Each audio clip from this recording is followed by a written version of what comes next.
चलो ओके, पहले बोल रहे हैं, देखो अब मैं एक एक करके ऊपर से क्वेश्चन पढ़ाती हूँ, नीचे आपको इसका सोल्यूशन भी दिखाती हूँ। कमेंस बिजनेस विद कैश 80,000, इसका मतलब क्या है कि जब भी कोई बिजनेस स्टार्ट हुआ उसमें कैपिटल डली, वो 80,000 रुपए की कैपिटल डली बिजनेस के अंदर। और मैंने आपको अगर याद हो तो मैंने एक कॉन्सेप्ट बताया था, बिजनेस एंटिटी कॉन्सेप्ट, जिसमें बिजनेस पर्सन और बिजनेस दोनों अलग अलग बनते हैं। अब अगर फॉर एग्जांपल मैं अपना बिजनेस स्टार्ट कर रही हूँ और मैं अपना पैसा डाल रही हूँ बिजनेस के अंदर, तो जब मैं बिजनेस में पैसा डालूंगी तो बिजनेस के लिए वो लाइबिलिटी है, बिजनेस को वो मुझे वापस करना पड़ेगा जब भी बिजनेस मेरा वाइंड अप होगा। और मेरी जो कैपिटल है, जो पैसा डाला हुआ है कैश के फॉर्म में डाला हुआ है, मुझे उस पर इंटरेस्ट देना होगा, मेरी स्किल्स के ऊपर, मेरी एंटरप्रेन्योरशिप जो मैं काम कर रही हूँ उसके ऊपर मुझे जो प्रॉफिट, मतलब मेरे कैपिटल में जो प्रॉफिट होगा मुझे वो देना पड़ेगा, करेक्ट। तो इसीलिए वो लाइबिलिटी कहलाएगी बिजनेस की, वो एसेट्स नहीं है, वो फायदा नहीं है, वो एक नुकसान भी नहीं है, एक किस्म की वो और जो प्रोपराइटर है उसकी इन्वेस्टमेंट है बिजनेस के अंदर, और वो बिजनेस पर्सन है जिसने पैसा इन्वेस्ट किया है। तो बिजनेस पर्सन जब पैसा इन्वेस्ट करेगा बिजनेस के अंदर, तो बिजनेस को उसे एज अ लाइबिलिटी ट्रीट करना पड़ेगा, ठीक है। तो क्योंकि कैपिटल आया है, कैपिटल मेरी यानी कि कैश के फॉर्म में कैपिटल आ रहा है, मतलब पैसा इन्वेस्ट हो रहा है, यानी कि कैश आ रहा है। कैश मेरा रियल होता है, पर्सनल, नॉमिनल, कौन सा अकाउंट होता है? कैश मेरा रियल अकाउंट होता है। देखो, पर्सनल अकाउंट वो होते हैं जो नाम से होते हैं, सिंपल है, Ram Shyam X company, Z company, X Y Z company, so and so company, वो सारे जो है वो पर्सनल में आएंगे। रियल में क्या आएगा? जैसे कैश हो गया, या आपकी ऐसी चीजें जिसकी फिजिकल फॉर्म में एग्जिस्टेंस है, दिखती है आपको, जैसे कि बिल्डिंग है, फर्नीचर है, आपका स्टॉक है, या फिर आपके कोई भी एसेट्स हैं, जैसे कि लैंड है, मशीन है, या आपके व्हीकल है, ये सारी मेरी रियल अकाउंट में आएगी। और रियल अकाउंट में और क्या आता है? जिसकी कोई जैसे वैल्यूएशन होती है, मॉनेटरी वैल्यू, जैसे कि आपकी गुडविल, आपके पेटेंट्स राइट्स, आपके कॉपी राइट्स, वो सब भी आपके रियल अकाउंट में आएंगे। और जो मेरी नॉमिनल अकाउंट होते हैं, नॉमिनल में जितने भी फायदे हैं, जितने भी नुकसान है, जितने भी खर्चे हैं, जितने भी इनकम है, वो सारी मेरी नॉमिनल अकाउंट में आएगी, ठीक है। तीन तीन क्लियर हुए अख्तर? Yes ma'am. तो नॉमिनल में अगर मैं कहती हूँ मैंने रेंट पे किया, तो वो कौन सा अकाउंट हुआ? Real, personal, nominal? मतलब रेंट मेरा खर्चा है तो क्या बना वो? Nominal account ma'am. Nominal account. अगर मैं कहती हूँ कि मैंने एक मशीनरी परचेज करी है, तो मेरे पास मशीन आ रही है, तो मशीन मेरी रियल है, नॉमिनल है, पर्सनल है? रियल है मैम। रियल है, वेरी गुड। अब मैंने फॉर एग्जांपल एक कंपनी खोली, सुमंस सुमंस शू कंपनी, है ना, तो वो कौन सी है? Real, personal, nominal? First ma'am. Personal, very good. अच्छा, अब सिंपल सा फंडा, अगर मेरी कोई पर्सनल अभी जैसे मैंने बोला कि मैंने मशीन खरीदी, जब मशीन खरीदी मैंने, हमें ये आपको आई थिंक लास्ट उसमें भी बताया था कि बुक्स के अंदर ना दो चीजें होती हैं, एक डेबिट एक क्रेडिट, अगर एक आता है तो एक जाता है, करेक्ट। ये बात बताई थी, याद है अकाउंट्स में सबको? याद यस है, हाँ मैम। या ना? तो जब आपने मशीन खरीदी, तो मशीन खरीदी तो आपके पास क्या आ रहा है? मशीन आ रही। और जाएगा क्या? कैश। कैश जाएगा। तो दोनों, अब दोनों को हम देखेंगे कौन सा है, मशीन रियल है या पर्सनल है या नॉमिनल है? मशीन रियल है मैम। एक सेकेंड।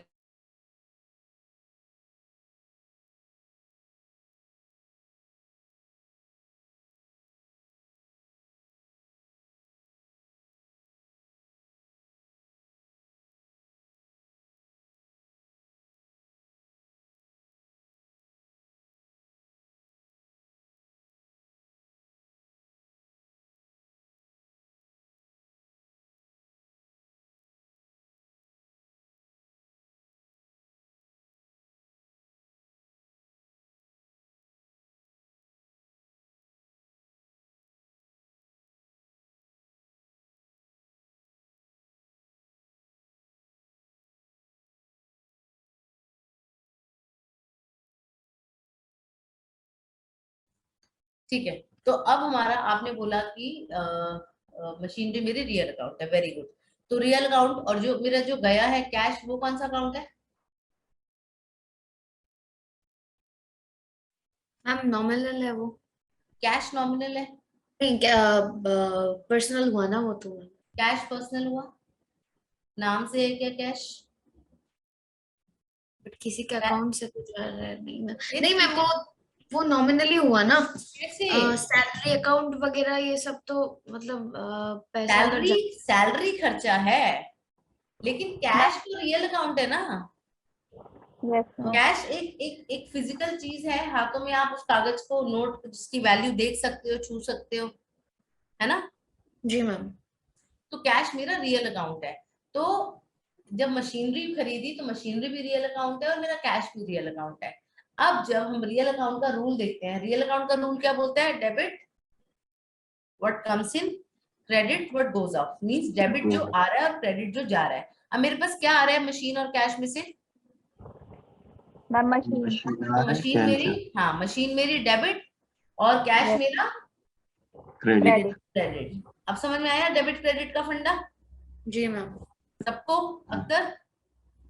Yes ma'am. ठीक है। यस अब मैम। देखो, जैसे अब यहाँ पे देखो कैश था, Jaisly commences business with cash, cash account, cash आ रहा है, रियल अकाउंट है, डेबिट होगा, है ना, डेबिट व्हाट कम्स इन, तो क्रेडिट व्हाट गोज आउट। तो कैश अकाउंट डेबिट। अब जो ये जैसली की कैपिटल है, क्योंकि नाम है इसका, दूसरा ये मेरी लाइबिलिटी है बिजनेस के लिए, है ना। अगर एक डेबिट निकाल लिया, यानी कि डीआर का मतलब डेबिट होता है, ऐसे डेबिट वाली एंट्री इस तरह से लिखते हैं, फिर गैप लेके नीचे जो है देखो, टू से पहले छोटा सा गैप दिया हुआ है ना, और फिर उसके बाद जैसलीज कैपिटल। तो ये जो नीचे वाली एंट्री होती है मेरी, वो क्रेडिट होती है। ऊपर ये देखो फॉर्मेट दिख रहा है ना, date, particulars, ledger folio, debit credit. Ledger folio में मतलब पेज नंबर्स आते हैं। जब बुक्स में हम देखते हैं ना, हम देखते हैं ये वाली जो एंट्री है, इसका अकाउंट कहाँ पे है, वो फिर हमने लेजर फोलियो मतलब कहाँ से ट्रांजैक्शन उठाई है, वो हम पेज नंबर डालते हैं। मतलब वो पहले के टाइम पे ना इस तरह से बही खाते बनाए जाते थे, तो ये इस तरह का फॉर्मेट फॉलो होता था, और अभी भी होता है। जनरल एंट्रीज से अभी भी यही फॉर्मेट फॉलो होता है। ठीक है, क्लियर हुआ डेबिट क्रेडिट फर्स्ट वाली एंट्री का? Yes ma'am. अच्छा, Yes, ma'am. अब हाँ बोलो, क्लियर हुआ? कोई क्वेश्चन? नहीं मैम। ठीक है। दूसरा, दूसरी स्टेटमेंट क्या बोलती है? एक मिनट यार, ये बड़ा problem है। मेरा ना माउस तंग कर रहा है मुझे आज। सेकेंड एंट्री बोलती है, deposited cash with bank 40,000। Deposited cash with bank, सोच के देखो इसमें कौन सी दो अकाउंट हिट हो रहे हैं?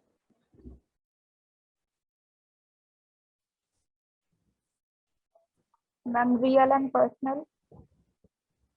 कौन कौन से नाम तो बताओ। कैश रियल अकाउंट है और बैंक पर्सनल।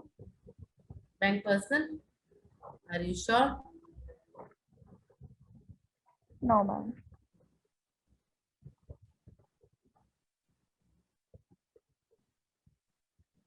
अच्छा चलो चलो आप मेरे को एक आइडेंटिफाई डेबिट कर दो, क्रेडिट ऑटोमेटिकली हो जाएगा, लेकिन ट्रांजैक्शन क्या है और वो क्या है वो मुझे बता दो।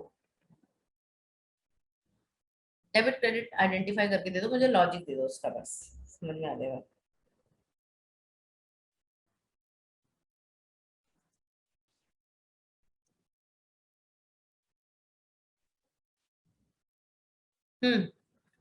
डिपॉजिटेड कैश इनटू बैंक, दोनों ही रियल अकाउंट है। बैंक में पैसा जा रहा है, ठीक है, कैश जा रहा है, यस मैम। करेक्ट है। तो बैंक में पैसा, देखो अगर ये नाम होता ना सुमन्स बैंक अकाउंट या सुमन्स अकाउंट, तो वो पर्सनल हो जाते। नॉमिनल नॉर्मल अगर बैंक लिखा हुआ है तो वो हम उसको रियल ट्रीट करते हैं। ठीक है, ओके। ठीक है। तो अभी यहाँ पर बैंक के पास पैसा जा रहा है और कैश जो है निकल रहा है मेरे यहाँ से। तो debit bank, credit cash. Cash क्योंकि रियल अकाउंट है, debit what comes in, credit what goes out, cash is going out from the business, तो कैश हमारा क्रेडिट हो जाएगा। और बैंक में जा रहा है डेबिट, उसमें what comes in credit what goes out, तो बैंक मेरा डेबिट हो गया। ठीक है। और अगर आप ये भी अज्यूम करते हो कि किसी कंपनी का मतलब कंपनी का बैंक अकाउंट है, राम्स बैंक अकाउंट है या XYZ कंपनीज बैंक अकाउंट है, तो भी हम पर्सनल भी मान के चले तो debit the receiver credit the giver, तो रिसीवर बैंक के वाला हो गया, राम्स के बैंक में तो भी डेबिट हो गया वो। क्लियर हुआ लॉजिकली? Yes ma'am. Yes, है ना, ma'am. इजी है ना, मतलब देखो एक बार लॉजिक समझ में आ जाएगा, निकाल लोगे। 5 एंट्रीज आ जाती कई बार क्वेश्चंस में, सीधा सीधा 20 नंबर की एंट्रीज आ गई, फटाफट से बना दिया। बस इसके 2 क्वेश्चन प्रैक्टिस कर लोगे ना अपना बाय हार्ट, आपको सारी एंट्रीज है, क्योंकि बहुत टफ एंट्रीज नहीं आती पेपर में। Purchase goods by paying cash, third है मेरा, purchase goods by paying cash 5000। तो मैंने कैश पे किया है और गुड्स आए हैं, गुड्स को ना अकाउंट्स की भाषा में परचेजेस बोलते हैं। तो purchase account debit to cash, cash जा रहा है, गुड्स आ रहे हैं, तो परचेज आ रहे हैं यानी कि स्टॉक है, स्टॉक मेरा रियल अकाउंट है, रियल अकाउंट डेबिट हो गया, debit what comes in, credit what goes out, so cash is going out. Next we have goods purchase on credit, मतलब इसमें क्या है, purchase goods from Lipton and company on credit, इसकी है मेरी 10,000 की एंट्री, है ना, क्वेश्चन में दिया हुआ है purchase purchase goods from Lipton and company on credit 10,000, मतलब लिप्टन एंड कंपनी से मैंने 10,000 के गुड्स जो है वो क्रेडिट पे खरीदे हैं। तो लिप्टन एंड कंपनी को हमने कैश नहीं दिया, हमने उनसे उधार पे लिया है, तो उधार पे लिया है और पर गुड्स लिए, तो गुड्स तो मेरे पास आएंगे, वो मेरा डेबिट हो गया, स्टॉक बोलते हैं परचेज को, परचेज अकाउंट डेबिट। अब लिप्टन एंड कंपनी जो है वो एक पर्सन है ना, नाम है, Yes. Yes. Debit the receiver credit the giver. अब इसको ना ये इसके पास जाएगा, मतलब हमारा ये क्रेडिटर हुआ, हम इसको देंगे, तो यानी कि लिप्टन एंड कंपनी मेरा क्रेडिट हो गया, मैं कुछ रिसीव नहीं कर रही, ठीक है जी। और एक डेबिट है तो दूसरा क्रेडिट है, ये तो ऑब्वियस है, तो यहां से भी क्लियर हो गया सबको, ठीक है जी। नेक्स्ट कैश सेल्स, अब 10,000 की तो आप लोगों ने क्रेडिट में परचेज किया था, ठीक है। अब इस नेक्स्ट क्वेश्चन, नेक्स्ट है मेरा sold goods to Joy and received cash 11,000, ये इसका क्वेश्चन है कि भाई मैंने गुड्स जो है जॉय को बेचे थे और मेरे को 11,000 का कैश मिला है, तो जॉय का नाम खत्म हो जाएगा वहां से। Guys 1 minute, I'm getting।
हाँ जी, अब हम कह रहे हैं कि हमने गुड्स जो है जॉय को बेचे हैं, कैश में बेचे हैं, तो जब कैश में बेचे हैं तो उस बंदे का नाम हट जाएगा, जॉय का कोई मतलब नहीं है, क्योंकि जॉय से आगे मेरा कोई लेना देना नहीं होगा। तो बिजनेस के अंदर सिंपली मेरे पास कैश आ गया which is a real account, तो जो डेबिट हो जाएगा, क्योंकि डेबिट व्हाट कम्स इन, और कहां से आया, मैंने जो सेल्स करी है, और सेल्स मेरा नॉमिनल अकाउंट होता है, ठीक है।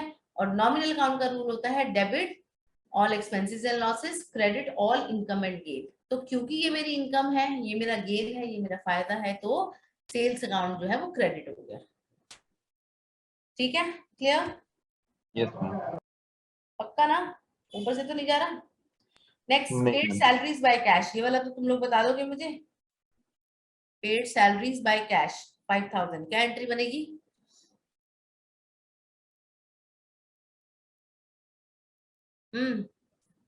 Paid salaries by cash, salary पे करिए, सैलरी खर्चा है, ठीक है, और कैश से पे करिए। पहली चीज सिंपल हमें समझ में आ रहा है कि एक चीज जो जा रही है वो है कैश, और जो मैं पे कर रही हूँ है सैलरी, और सैलरी मेरा खर्चा है। खर्चा मेरा नॉमिनल अकाउंट होता है, debit all expenses and losses, credit all income and gain. तो डेबिट जो मेरा है एक्सपेंस है, एक्सपेंस यानी कि सैलरी, सैलरी मेरा खर्चा है बिजनेस के लिए, एक्सपेंस है तो वो मेरा डेबिट। और जो जो मेरा जा रहा है विच इज कैश, जो कि रियल अकाउंट है, तो debit what comes in, credit what goes out. So cash is going out, that is why it is credit. Debit ऊपर आता है, क्रेडिट नीचे आता है, और मेरी एंट्री बन जाएगी salaries account debit to cash account. ठीक है जी। हाँ भाई, क्लियर हुआ? Yes ma'am. ठीक है, नेक्स्ट। रितिका, आपको भी समझ में आ रहा है? Yes ma'am. अच्छा, कोई डाउट हो पूछना। हाँ, नेक्स्ट है मेरा पेमेंट। नेक्स्ट मेरी एंट्री आती है, paid Lipton and company by cheque for the purchase made on 4 January. वो कह रहे 4 जनवरी को जब हमने परचेज किया था उसका मैंने अब चेक दे दिया।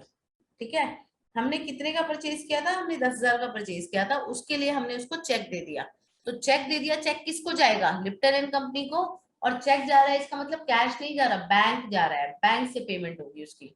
तो बैंक मेरा रियल अकाउंट हो गया, रियल में debit what comes in, credit what goes out, ये मेरा बैंक अकाउंट हो गया। और पर्सनल जो मेरा था इसका, लिप्टन कंपनी जो एक नाम था, तो वो रिसीव कर रहा है पैसा, तो debit the receiver, credit the giver. ठीक है, तो लिप्टन एंड कंपनी मेरी रिसीवर है, इसलिए वो डेबिट हो गई। और क्योंकि बैंक से चेक कट रहा है तो वो मेरा बैंक अकाउंट हो गया, तो 10,000 10,000 ये एंट्री कर गई। क्लियर? आगे यस समझ? Ma'am. Next is bought furniture by cash 4,000, मतलब फर्नीचर खरीदा है 4,000 रुपए का। सिंपल सी बात है, फर्नीचर आएगा, कैश जाएगा, फर्नीचर भी रियल अकाउंट है, कैश भी रियल अकाउंट है। Furniture account debit to cash account 4,000 4,000। ठीक है, क्लियर? नेक्स्ट में यस हम लोगों ने इलेक्ट्रिसिटी का खर्चा पे किया, इलेक्ट्रिसिटी चार्जेस पेड। तो इलेक्ट्रिसिटी चार्जेस खर्चा है, नॉमिनल अकाउंट है, नॉमिनल का रूल होता है डेबिट और एक्सपेंस एंड लॉसेस। तो इलेक्ट्रिसिटी चार्ज मेरा डेबिट हुआ, और क्योंकि मेरे हाथ से कैश जा रहा है विच इज रियल अकाउंट, तो टू कैश अकाउंट 1,000। ठीक, क्लियर सबको? इजी यस है। मैम। नेक्स्ट मेरा ऐसे ही इंश्योरेंस है, लेकिन इंश्योरेंस का प्रीमियम ऑन फर्नीचर पेड, मतलब मैं इंश्योरेंस लिया था मैंने फर्नीचर के ऊपर, जिसका पेमेंट करा है मैंने। अब ये एक मिनट, इसकी एंट्री में ये देख लेते हैं। 10th 10th वाला जो है, एक मिनट, की हमने बैंक से पे किया है, कैश से पे किया है, ये देख लेते हैं।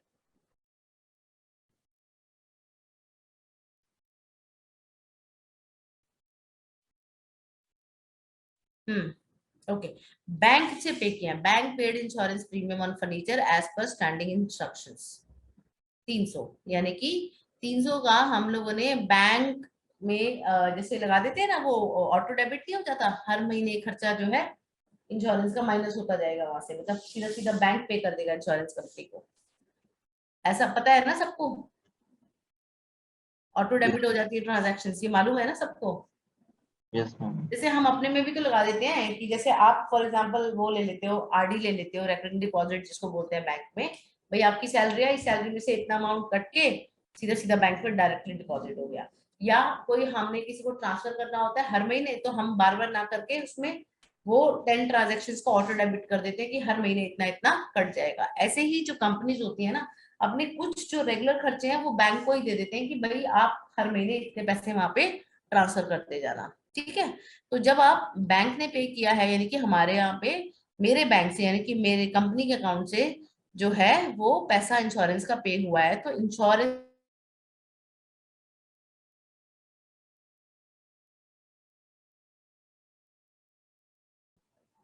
क्लियर? Guys clear? समझ में आया? मैम एक्चुअली साउंड नहीं आया उस टाइम। ये मैम वाला नहीं रिपीट। था? क्या बोला है ये वाला लास्ट नहीं समझ में आई? नहीं मैम मैम, आपकी एक्चुअली आवाज मेरी आवाज आवाज, नहीं आई। आवाज नहीं आई? दोबारा बताती हूँ। आवाज कट गया बीच में एक बार। अच्छा अच्छा, कोई बात नहीं। देखो, इंश्योरेंस का पेमेंट बैंक से गया है, ठीक है, क्लियर है? जी मैम। ठीक है, तो इंश्योरेंस का प्रीमियम बैंक से गया है 300 का। तो इंश्योरेंस प्रीमियम खर्चा है, नॉमिनल अकाउंट हुआ, नॉमिनल में खर्चा डेबिट हो जाता है। है ना, debit all expenses and losses, credit all income and gain. तो insurance premium account debit which is 300, और जो पैसा गया है बैंक से तो to bank account 300। Insurance premium on furniture paid, means furniture के ऊपर जो हम इंश्योरेंस ले लेते हैं ना, क्योंकि कंपनी का फर्नीचर कोई ऐसा वैसा थोड़ा ना कि एक सोफा लगा दिया हो। कंपनी का फर्नीचर तो सारी चेयर्स, जितने भी टेबल्स हैं, अब डिपेंड करता है आपका बिजनेस कैसे। अगर हॉस्पिटल है, हॉस्पिटल के अंदर तो सारे डॉक्टर्स की चेयर्स, टेबल्स, बाहर जो सिटिंग अरेंजमेंट होता है उनके टेबल्स, देन किसी तरीके के आपके एल्मीराज होते हैं, कबर्ड्स होते हैं, सारा फर्नीचर हो गया। इसके ऊपर उन्होंने इंश्योरेंस ले रखा है कंपनी ने, तो इंश्योरेंस ले रखा है तो उसके बदले में प्रीमियम भी तो देना होगा, ठीक है। तो जो प्रीमियम है वो बैंक से जा रहा है। Hello, yes ma'am. बैंक से क्यों जा रहा है ये पता है?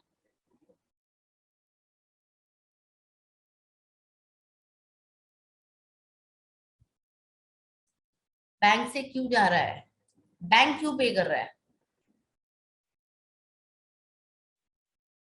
अरे भाई, बड़ी बड़ी बड़ी क्या छोटी कंपनीज भी अपने जो अकाउंट्स हैं, फाइनेंसेस हैं, अपने बैंक अकाउंट मेंटेन करते हैं, नहीं करते?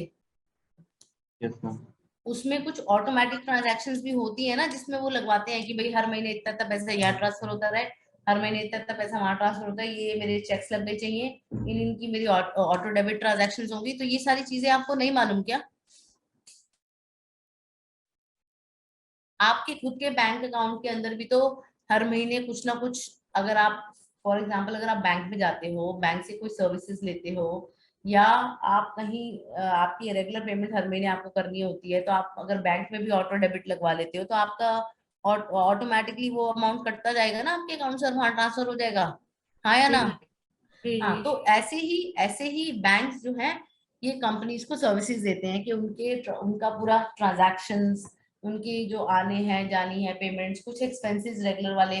अब जो सैलरीज हैं, सैलरीज के लिए सीधा सीधा बैंक से पेमेंट्स हो जाती है ना भाई, इतनी इतनी सैलरीज जानी है, इतने इतने अकाउंट में जानी है, अगर वो हमारे पास वो सीधा सीधा उसके उसमें चला जाएगा, मतलब बैंक से ही चला जाएगा, आपके आपके जो बैंक अकाउंट में से डायरेक्टली वो अमाउंट डिडक्ट होके आपके रिस्पेक्टिव एम्प्लॉइज के अकाउंट में चले जाएंगे,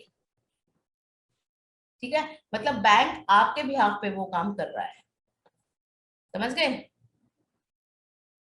यस मैम। धीरे आवाज में यस मैम बोलते हो ना, जैसे मतलब ये छोटी सी बात नहीं मालूम थी। यस सच, मैम। ये बात नहीं मालूम थी, सच बताना। नहीं मैम, पता तो था। पता थी ना? हाँ अच्छा, जी। अब मुझे बताओ, ओवरऑल जो ये 10 ट्रांजेक्शन्स करी हैं, ये टफ लगी है या ठीक लगी है या इजी लगी है, कैसा है, मतलब क्या फील है? ठीक है मैम, मतलब थोड़ा गो थ्रू करना पड़ेगा। हाँ, एक बार गो थ्रू करने से हो जाएगा, राइट? जी मैम। ठीक है। अब एक ना ये वाला क्वेश्चन है, सेम क्वेश्चन है, अब इसको मत इग्नोर करना प्लीज, इसको गो थ्रू एक बार कर लेना, ठीक है, जरूर कर लेना इसको। आप एक बार इसका स्क्रीनशॉट ले लो,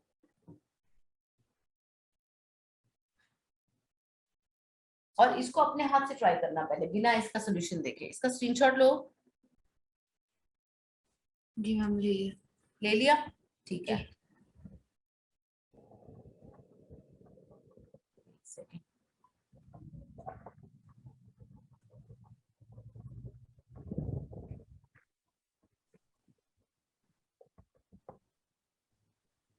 हमने यहाँ तक ले लिया था, राइट? अरे यार,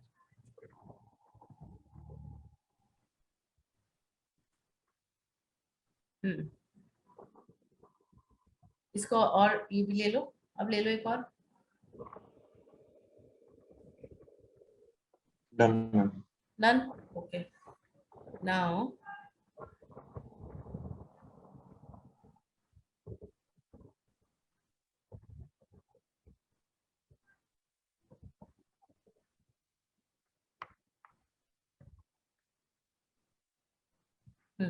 अब इसका स्क्रीनशॉट लो।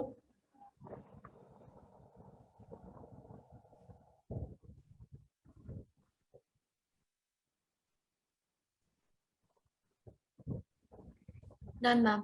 डन, ठीक है, गुड। देन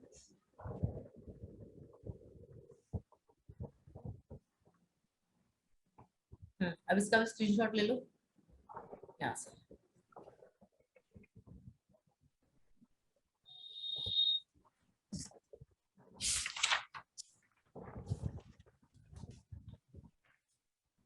ये ना ग्रुप में भी डाल देना रितिका, ठीक है, क्योंकि जो लोग नहीं कर रहे क्लास अटेंड उनके पास भी आ जाएगा सोल्यूशन। अब ऑलमोस्ट सेम ही है ये क्वेश्चन, ठीक है, बस एक आध आई थिंक इसके अंदर ये ड्राइंग्स वाला पार्ट होगा। जब हम ये मैं आपको बता देती हूँ, देखो मैंने समझाया था कि बैंक और बैंक पर्सन दोनों अलग अलग लोग हैं, ठीक है, अलग अलग एंटिटी मानी जाती है एज पर दी बिजनेस एंटिटी कॉन्सेप्ट। तो उस केस में जब भी आप अपने पर्सनल यूज के लिए कुछ भी पैसा निकालोगे बिजनेस से, बिजनेस के बैंक के अकाउंट से, तो वो आपकी ड्राइंग्स कहलाएगी, मतलब आपका वो एक किस्म का आपका एक्सपेंस है। मगर वो पैसा जो ड्राइंग्स आपने निकाली है, या तो आप उसको रिटर्न करोगे वापस बिजनेस को, या फिर आप क्या करोगे कि जो आपको प्रॉफिट मिलेगा ये उसमें से माइनस हो जाएगा। जैसे मैं और रितिका पार्टनर है, ठीक है, और हम लोग क्या करते हैं, हम लोगों के पास फॉर एग्जांपल मेरा टॉयज का बिजनेस है, ठीक है, मैंने कुछ टॉयज अपने घर के लिए उठा दिए, घर के बच्चों के लिए उठा दिए, ठीक है, तो टॉयज का जो स्टॉक था फॉर एग्जांपल 10 लाख का स्टॉक है, उसमें से मैंने 1,000 रुपए के टॉयज अपने घर के लिए उठा लिए। तो घर के लिए उठा लिए तो जो 1 लाख का स्टॉक है उसके अंदर जो प्रॉफिट उससे निकलेगा, फॉर एग्जाम्पल उसमें 20,000 का प्रॉफिट मिला, तो 10,000 रितिका का बनता है, 10,000 मेरा बनता है, लेकिन मुझे 10,000 नहीं मिलेगा, मुझे कितना मिलेगा, 9,000। 9,000, बिकॉज 1,000 रुपए की मैं ऑलरेडी ड्रॉइंग्स ले चुकी हूँ, ठीक है, तो वो अमाउंट मेरे कैपिटल में से मतलब वो अमाउंट मेरे प्रॉफिट में से माइनस हो जाएगा, ठीक है, ओके मैम। इसलिए ये मेरा यहाँ पे डेबिट और बैंक से जा रहा है तो वो बैंक अकाउंट हो जाएगा। ये पर्सनल यूज के लिए मैंने पैसा निकाला था बैंक से। Okay clear? Clear ma'am. ठीक है, अब मैं आपको ना एक थोड़ा सा कॉस्ट वाला पार्ट बता देती हूँ, क्योंकि हम लोग बाकी जितना भी है ना ये जर्नल एजेस वगैरह ये मैं आपको नेक्स्ट क्लास में बताऊंगी।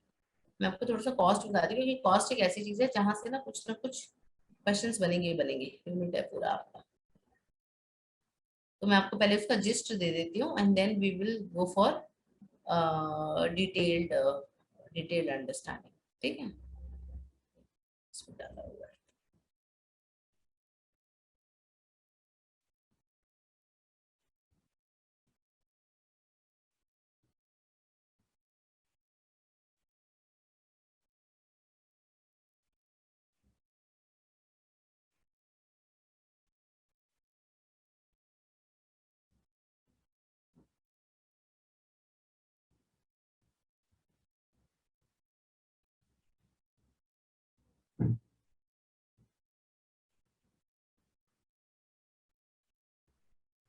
थोड़ा सा ही कवर कर पाएंगे कॉस्ट थोड़ा, क्योंकि कॉस्ट में काफी अंदर चीजें हैं। अच्छा, कॉस्ट क्या होती है वैसे आपके हिसाब से?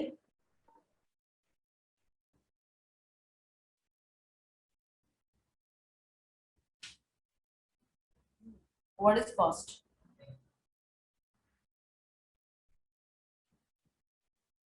कॉस्ट एक्चुअली मैम मतलब आसान भाषा में समझे तो फिर प्राइस होता है एक्चुअली किसी भी चीज की, दैट इज कॉस्ट। कॉस्ट एक प्राइस होता है, ओके, और कोई बताएगा? मैम खर्चा होता है। खर्चा होता है, ओके, और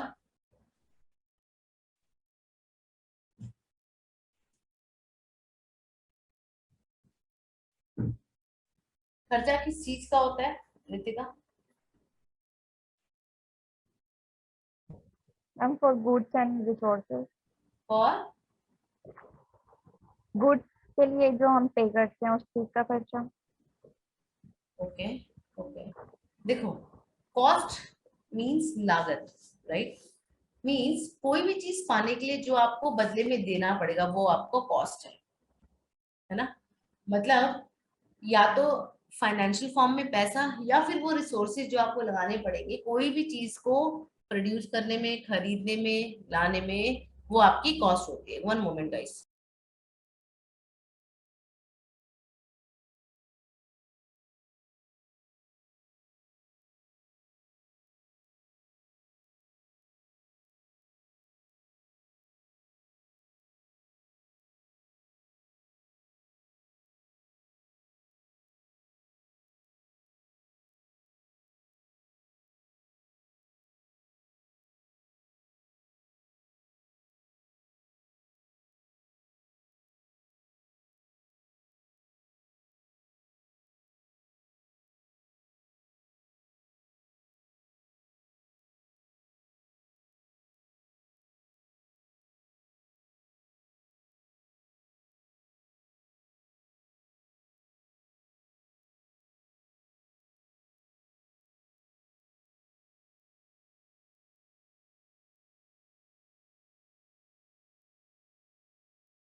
Okay, so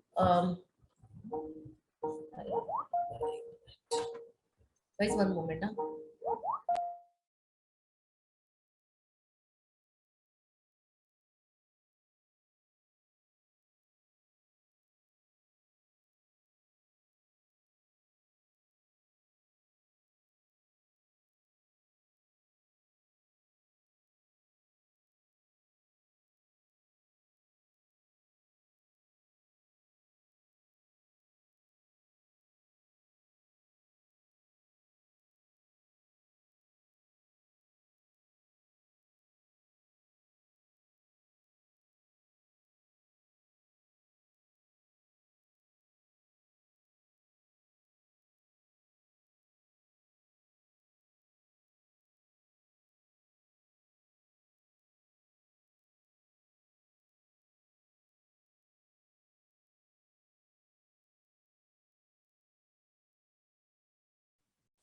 okay, so what we are saying is कि कॉस्ट बेसिकली जो भी चीज आप मतलब लाने के लिए जो आपको देना पड़ता है, यानी कि चाहे वो मनी हो चाहे वो रिसोर्स हो। अब जैसे फॉर एग्जांपल आपको कोई काम करवाना है, ठीक है, आपको अपना एक पर्सन या रिसोर्स लगाना पड़ेगा। उस रिसोर्स की एक कॉस्ट होगी भाई, उसको आप सैलरी दोगे, उसको वहां पे फैसिलिटी दोगे, इंटरनेट दोगे, आप उसको आने जाने का ट्रैवल दोगे, आप उसको एक मील दोगे जैसे ऑफिस में देते हैं, आप उसको एक सिटिंग अरेंजमेंट दोगे, तो एक ऑफिस दोगे, है ना। वो सारी चीजें ही मेरा खर्चा है, उससे वो काम निकलवाने का जो मुझे आगे डिलीवर करना है। या अगर आप घर बनवा रहे हो, कोई कंस्ट्रक्शन करवा रहे हो, तो आपने लेबर को लगा रखा है, तो लेबर को जो आप एक्सपेंस, लेबर की जो पेमेंट जो दे रहे हो, दैट इज अ एक्सपेंस आपकी वो कंस्ट्रक्शन करवाने के लिए। लेकिन पूरा अगर मैं कहूँ टोटल कंस्ट्रक्शन में, तो टोटल कंस्ट्रक्शन में सिर्फ लेबर नहीं, मेरी जो मटेरियल लग रहा है, मेरे पास जो और एडिशनल एक्सपेंसेस हैं, मेरे रिसोर्सेज लग रहे हैं, वाटर लग रहा है। Guys one moment. हाँ,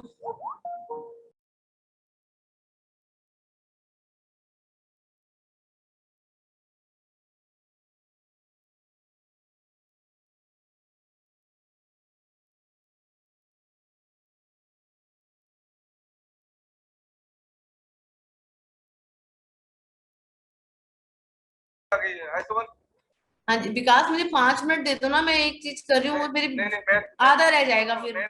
अच्छा मैं बोलो। नहीं बुला रहा हूँ मैडम, मैं नहीं बुला रहा हूँ, प्रकाश को आप कॉल कर रहे थे इसलिए आप। मैंने कर ली बात उससे, कर ली, फोन पे कर ली। मैं हाँ, अभी अभी हाँ। 5-7 मैंने बोला है विकास को, इसको प्रकाश को 5-7 में, कोई मेरी जरूरत तो नहीं है ना। नहीं, मुझे ना बिल्कुल नहीं। ठीक है, ठीक। Okay okay okay.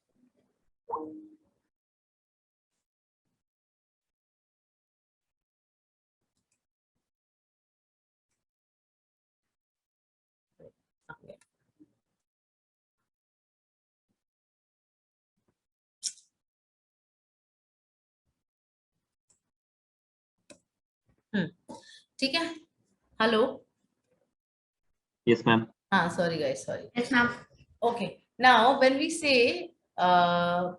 जैसे लेबर का मैंने बताया, मैंने आपको मटेरियल का बताया, मैंने आपको खर्चे बताए। जैसे अगर आप बिल्डिंग बनवा रहे हो, आपको इलेक्ट्रिसिटी वहां पे जैसे यूज करते हैं ना, छोटी छोटी वो वेल्डिंग मशीन्स हो गई, या पुल करने के लिए जो पार्ट्स होते हैं उसके लिए जो इलेक्ट्रिसिटी यूज हो रही है, दैट मीन्स कोई भी चीज बनाने के लिए जो भी खर्चे हैं, जो भी रिसोर्सेज मेरे यूज हो रहे हैं, in order to get that output, वो मेरा कॉस्ट होगा। ठीक है, तो 3 तरह की कॉस्ट होगी मेरी। एक मेरा होगा लेबर, एक मेरी मटेरियल, और एक मेरे खर्चे, जिसको हम अकाउंट्स या फाइनेंस की भाषा में ओवरहेड्स बोलते हैं। ठीक है, और मेरी कुछ पीरियोडिकल कॉस्ट भी होती है। पीरियोडिकल कॉस्ट या पीरियड कॉस्ट का मतलब है कि जैसे हर महीने कुछ ना कुछ खर्चे आपके तय होते हैं, है ना।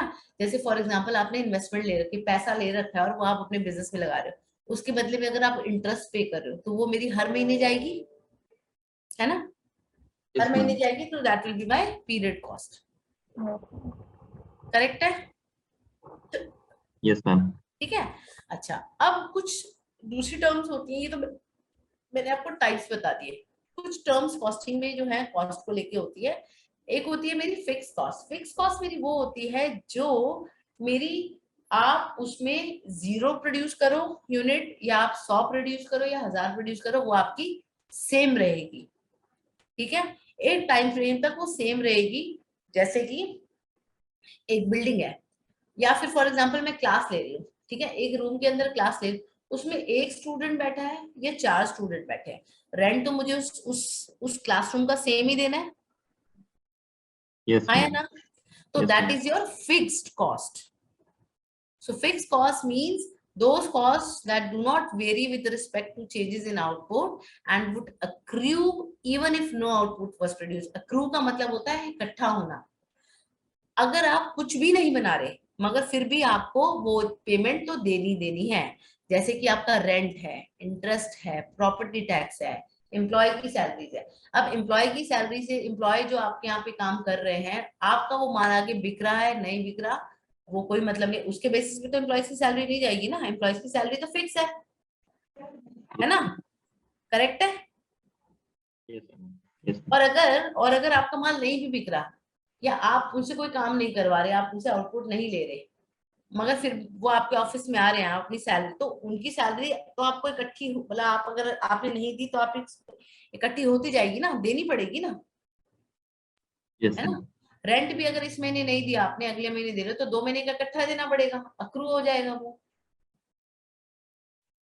ठीक है, क्लियर? Yes, ma'am. ऐसे ही मेरा वेरिएबल कॉस्ट मींस वो कॉस्ट जो वेरी करती है प्रोडक्शन के साथ साथ, मींस आप जैसे जैसे यूनिट बढ़ाओगे ना वैसे वो कॉस्ट कम होती जाएगी, एक लेवल के बाद फिर बढ़ेगी. मैं बताती हूँ कैसे.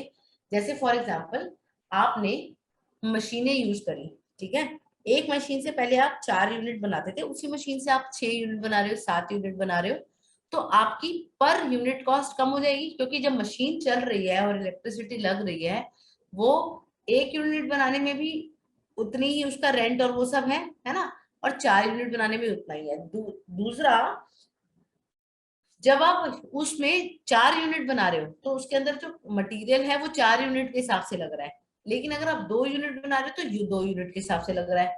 कहने का मतलब ये है, मशीन जब घिस रही है वो तो, अगर उसके घिसने से 2 की जगह 4 यूनिट बनाओगे तो बेनिफिट है. और दूसरा, जितनी जितनी मेरा खपत, मतलब छोटे छोटा मटेरियल जो उसके अंदर लगता है, वो उतना ही खर्चा बैठेगा जितने आपका आउटपुट आएगा. जैसे फॉर एग्जाम्पल मैंने बोला, मैं कुछ नॉर्मल सा एक टी शर्ट की कंपनी बताती हूँ जो टी शर्ट प्रोड्यूस करती है, ठीक है, सिलाई मशीन से फॉर एग्जांपल उसकी स्टिचिंग हो रही है, पर कपड़ा जो लग रहा है, मेरे कपड़ा जितने नंबर ऑफ पीसेस बनेंगे उतने ही कॉस्ट आएगी उसमें, वेरी करेगी, मतलब एक बनाओगे तो एक के हिसाब से कॉस्ट कपड़े की, 4 बनाओगे तो 4 के हिसाब से कॉस्ट कपड़े की. ठीक है, ये वेरिएशन आ गया, करेक्ट है? Yes, ma'am. लेकिन जिस मशीन से बना रहे हो वो मशीन, भाई मशीन आपकी फॉर एग्जांपल 20,000 25,000 30,000 जितने की भी आई हुई है, उसमें से आप अगर उसको पूरा दिन खाली रखते हो, मशीन को सिर्फ 2 पीसेस बनाते हो, है ना, 2 पीसेस बनाते हो, तो पर डे की जो मशीन की कॉस्ट है फॉर एग्जांपल आपकी 500 रुपए है. ठीक है, उस मशीन, भाई आप 10,000 की मशीन लाए हो या 20,000 की मशीन लगाए हो, तो उसको नंबर ऑफ डेज के हिसाब से बांट दोगे तो 500 रुपए पर डे के हिसाब से फॉर एग्जाम्पल आपने निकाला, तो 500 रुपए पर डे के अंदर आप 2 टी शर्ट उससे स्टिच करते हो या 4 टी शर्ट स्टिच करते हो, तो आपकी कॉस्ट तो वो 500 ही रहेगी ना. Yes, ma'am. ठीक है, तो दैट वेज आपका वो जो कॉस्ट है वो वेरी कर जाएगा, वेरिएशन आएगा. क्लियर? Yes, ma'am. ठीक है, उसके बाद आ जाता है मेरा टोटल कॉस्ट. टोटल कॉस्ट का मतलब होता है जितनी भी मेरी कॉस्ट रहेगी, चाहे वो फिक्स है, चाहे वो वेरिएबल है, चाहे वो सेमी वेरिएबल है, उन सबको टोटल करने के बाद जो मेरी कॉस्ट बैठती है वो टोटल कॉस्ट हो जाएगी. क्लियर? Yes, ma'am. ठीक है, नेक्स्ट मेरी आ जाती है डायरेक्ट और इनडायरेक्ट कॉस्ट.